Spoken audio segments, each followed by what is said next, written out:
voudrais commencer par un bref historique. Personnellement, j'ai été impliqué dans ce dossier depuis 2002, lorsque Maître Hamza et sa collègue Micheline Bamba, accompagnés d'un communicant Narcisse Nabo, sont arrivés aux États-Unis pour porter les massacres qui se sont passés à Petit-Diokoué, Guitrézon, à la connaissance des Nations Unies. Et à cette occasion, j'ai été sollicité par Maître Hamza pour leur faire un site internet. Nous sommes en 2002. Pour mémoire, ce n'était pas donné à la première personne de faire un site internet en 2002. C'est votre serviteur qui a créé le site web qui a permis de documenter ce qui s'était passé dans cette zone-là. Et au-delà de ça, à New Jersey, j'étais encore représentant du FPI. Nous avons rencontré la communauté ivoirienne pour permettre aux avocats de les sensibiliser et de faire pratiquement une levée de fonds pour leur permettre de travailler. Retenez bien, levée de fonds pour permettre aux avocats, enfin pas leur permettre, les assister à notre humble niveau. Il y a même eu des dons d'habits pour pouvoir au moins soulager les déplacés des guerres à l'époque. Et de 2002, pendant longtemps, je n'ai plus d'implication personnelle dans ce dossier. Et ce n'est qu'en 2012, à la faveur de la crise post-électorale à Accra, que, avec l'aide de Taïzo Etienne, ex-représentant du FPI aux États-Unis, je suis allé voir le ministre Guiriolou. Les deux, sinon tous les trois, nous sommes allés rencontrer le ministre Hubert Oulaye. Et lors d'un déjeuner, nous avons échangé sur ce qui pouvait être fait et quelle pouvait être ma contribution par rapport à ce dossier. Les trois sont vivants, tous ouais, tous des hauts cadres ouais. Il ne me reviendra pas ici de dire ce qu'on a dit. Mais eux le savent et sont tous vivants. Juste après ce déjeuner, je me suis envolé pour Bruxelles et j'étais avec Zoku Seri.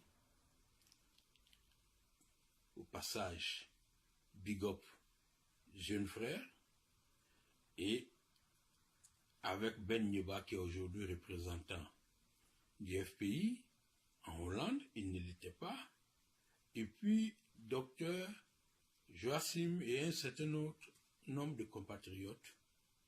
Nous avons travaillé sur le même dossier web pour voir comment on pouvait mobiliser la communauté internationale sur ce qui se passait dans cette région de la Côte d'Ivoire.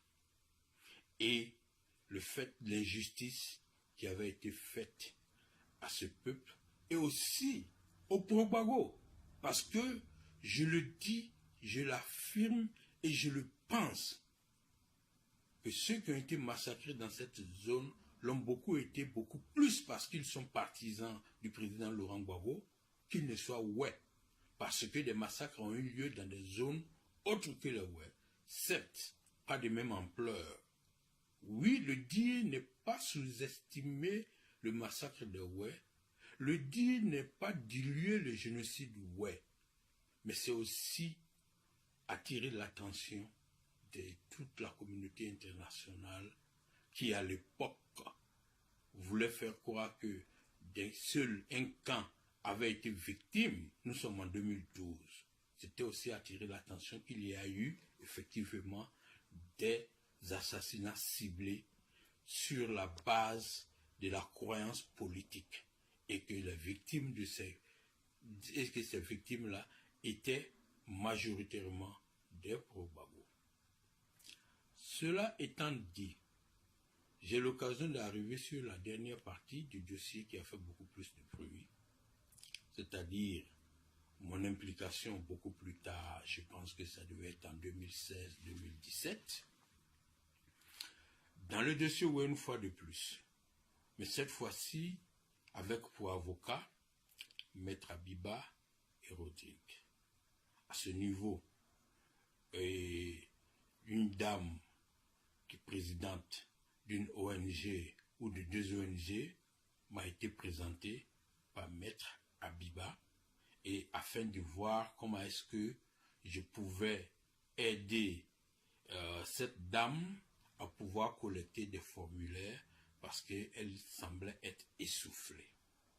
Ainsi donc, j'ai contribué au financement de formulaires au Bénin, au Ghana, au Togo et à leur transport à Paris pour mettre à la disposition de l'ONG et ses avocats. À ce niveau encore, comme témoin ou acteur, je citerai Taïzoué, qui a transporté les premiers formulaires que j'ai fait imprimer à Cotonou pour les amener au ministre Giriolou au Ghana. Simple question d'économie, parce que les photocopies des formulaires coûtaient 10 francs CFA à Cotonou, lorsqu'ils coûtaient 50 francs CFA l'unité au Ghana. Et chaque formulaire faisait à peu près une dizaine de pages. Donc quand vous avez 1000 formulaires à photocopier, cela faisait à peu près 10 000 photocopies. Et l'arithmétique ou l'économie, on n'a pas besoin d'être grand mathématicien pour comprendre pourquoi nous avons imprimé le formulaire au Bénin et les transporté à Cotonou. Donc, mon implication à la prochaine étape, logiquement, sentant que l'ONG qui était en question avait des difficultés, c'était d'inviter la fondatrice ou la présidente de l'ONG et Maître Abiba aux États-Unis pour faire une conférence et porter à la connaissance des Américains, des Ivoiriens vivant aux États-Unis, ce qui se passait et leur permettre de lever des fonds. Et je pense que c'est à ce niveau-là l'usage à faire de ces fonds-là et les préoccupations exprimées par certains compatriotes qui ne voulaient plus cotiser pour remettre à cette ONG, ou même ont exprimé certaines déceptions de ce côté, qu'il y a commencé à avoir des difficultés entre les avocats et la présidente de cette ONG en question. Et malheureusement, au lieu de régler les problèmes en interne et trouver des compromis, des boucs émissaires ont juste été trouvés, dont ma personne et bien d'autres personnes qui n'avaient rien à voir dans ce dossier. Et comme je l'ai dit, il y a encore beaucoup de procès en cours. Pour l'instant, je m'arrêterai sans aller dans les détails, mais ce que je peux dire, c'est que moi, Demba Traoré, je regarde tout droit dans les yeux les dignes descendants de victimes pour dire que jamais de la vie, je n'ai jamais tiré un avantage financier ni matériel de ce qu'est convenu d'appeler l'affaire Ouai. Et je ne le ferai jamais. Si je mens, je laisse le soin à Dieu le Tout-Puissant, le sort à me réserver. Et toujours en regardant droit dans les yeux, je voudrais que les mercenaires des réseaux sociaux et mes détracteurs sur les mêmes réseaux ou hors des réseaux fassent autant. Oui, qu'ils regardent le peuple ouai, les victimes ouai dans les yeux et jurent qu'ils n'ont pas menti. Jurent qu'ils n'ont pas été utilisés comme des mercenaires pour salir des gens qu'ils savent n'ont rien à voir avec leur dossier. S'ils n'ont pas le courage de faire cela, que Dieu le Tout-Puissant leur pardonne leur misère morale. Mais personnellement, je ne pouvais laisser passer la fête de la liberté à Dogoué, où les cadres du parti iraient rendre iront se recueillir, je dois dire, sur les dépouilles de ceux qui ont tant donné, qui ont tout donné, je dirais, qui ont fait le sacrifice ultime, et puis laisser les types de mensonges qui ont perduré sur mon compte. Je ne saurais le faire car j'ai du respect pour tous les amis ouais que je connais et ils ne sont pas de moindres. Et c'est l'occasion ici de saluer la mémoire du doyen Paul Doukuy avec qui j'ai eu de longues années de collaboration franche, honnête. Que son âme repose en paix.